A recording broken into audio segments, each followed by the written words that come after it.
Video आपको दिखा रहा हूं, जिस वीडियो के अंदर बराक ओबामा जो अमेरिका के 10 साल राष्ट्रपति रहे, कितनी बड़ी बात कह रहे हैं। वो कह रहे हैं कि हमें समाज में सब वर्ग के लोग, छोटे आर्थिक वाले लोग, बड़े धनी लोग, पढ़े लिखे अनपढ़ लोग, शहर गांव, सबके साथ सामंजस्य बना के रहना पड़ेगा। अगर ही हम सामंजस्य नहीं बनाएंगे तो कोरोना जैसी बीमारियां आकर हमारा नाश करने के लिए मानवता का हर समय तैयार है। This pandemic has finally torn back the curtain on the idea that so many of the folks in charge know what they're doing.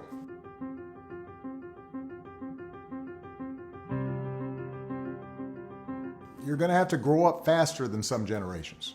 This pandemic has shaken up the status quo and laid bare a lot of our country's deep-seated problems, from massive economic inequality to ongoing racial disparities to a lack of basic health care for people who need it. It's woken a lot of young people up to the fact that the old ways of doing things just don't work. That it doesn't matter how much money you make if everyone around you is hungry and sick.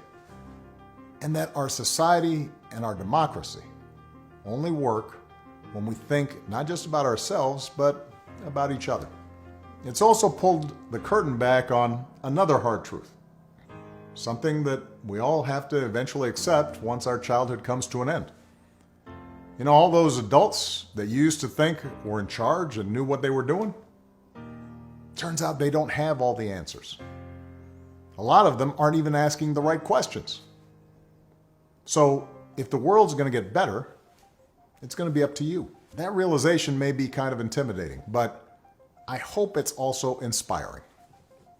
With all the challenges this country faces right now, nobody can tell you, no, you're too young to understand, or this is how it's always been done.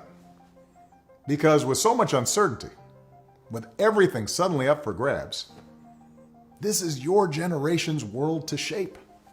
Since I'm one of the old guys, I won't tell you what to do with this power that rests in your hands, but I'll leave you with 3 quick pieces of advice.